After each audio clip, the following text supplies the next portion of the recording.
Welcome to the first episode of Our Place in Space, presented by the Astronomical Universe. In this series, we will discover our place in the cosmos and maybe learn just a little bit more about it. Our home in the cosmos is something quite amazing, and it's located just below our feet right now. This home is Earth, the only object known to harbor life in our solar system. There are over 8.5 million different and unique types of life on this planet, and probably many more species are yet to be discovered. The first self-portrait of Earth was taken by astronauts aboard Apollo Mission 8. This image is called Earthrise. The Apollo astronauts were the first humans to ever get a full view of Earth. They were also the first to see our home, our sphere, our small place in space that is called home by billions of humans and many more billions of insects, mammals, reptiles, fish, and other species. When these astronauts looked homeward, they were the first to ever truly understand how small and insignificant our home is. They were also the first to realize that you cannot see borders from space. However insignificant we are in the grand scheme of the universe, we and our home are still just a little bit special. We are the only known intelligent species, right now at least. And our home, it's very old. Earth has been here for the past 4.5 billion years. It was born from merely a bunch of debris that clumped together during the birth of the solar system.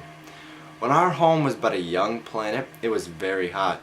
So hot that in fact its entire surface was molten and would not have been the best place to set up a seaside resort, because all the water would have been instantly turned into a gas. As our young Earth cooled, it formed a solid crust, upon which we walk, drive, and ride.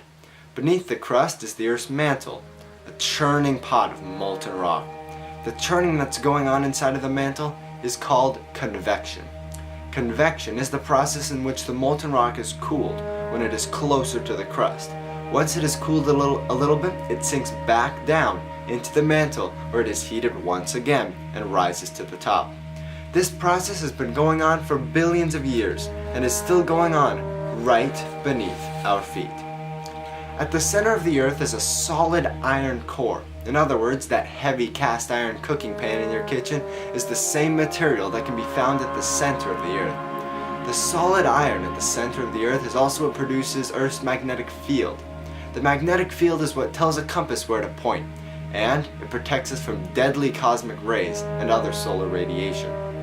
There is another protective shield above our heads that protects us from the deadly perils of space. This shield is called the atmosphere. Without our atmosphere, we would be pelted with DNA scorching ultraviolet radiation from the sun, UV for short. That heat you feel on your skin during a hot summer day is the ultraviolet rays hitting your skin. There are many layers to our atmosphere, but there is one very important layer that can give and take away life here on Earth. This giver and taker of life is called the ozone layer. This layer contains the important chemical called ozone.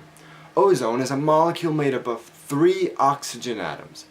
The ozone layer is important because it protects any living thing on Earth from the potentially deadly ultraviolet radiation from the sun.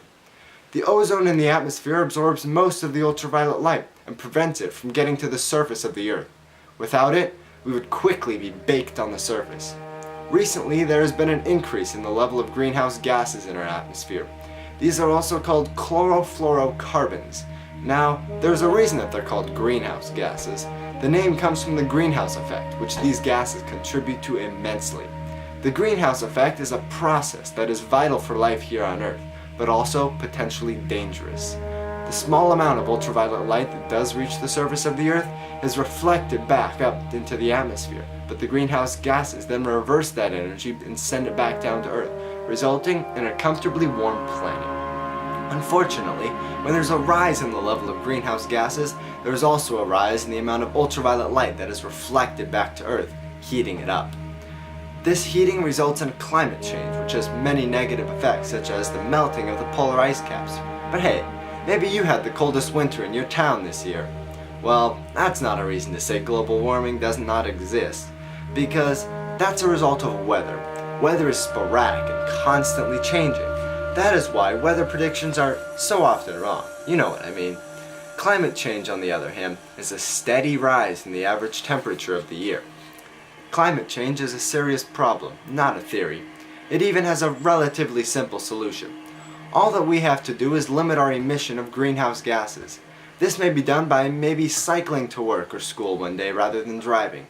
Carpooling is also a great way to limit your emissions and your carbon footprint on the Earth.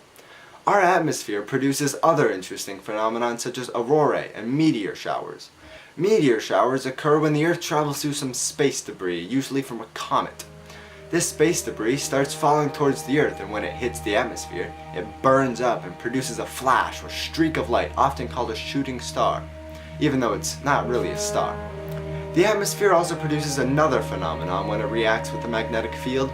Aurorae are caused by charged particles entering the atmosphere and reacting to produce the magnificent light shows that can be viewed from the far northern and southern latitudes. We live on a living organism, a breathing, active, moving organism. This organism is our world, our home. Since the Earth has raised us, it is our duty to protect it. And now, I leave you with one question. What will you do to protect our home, our only home in the universe, that we, and every other species on this planet, relies on to survive in the vastness of the cosmos?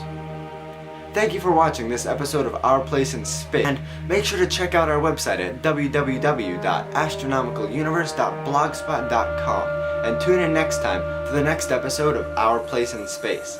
And until next time, clear skies and stay curious.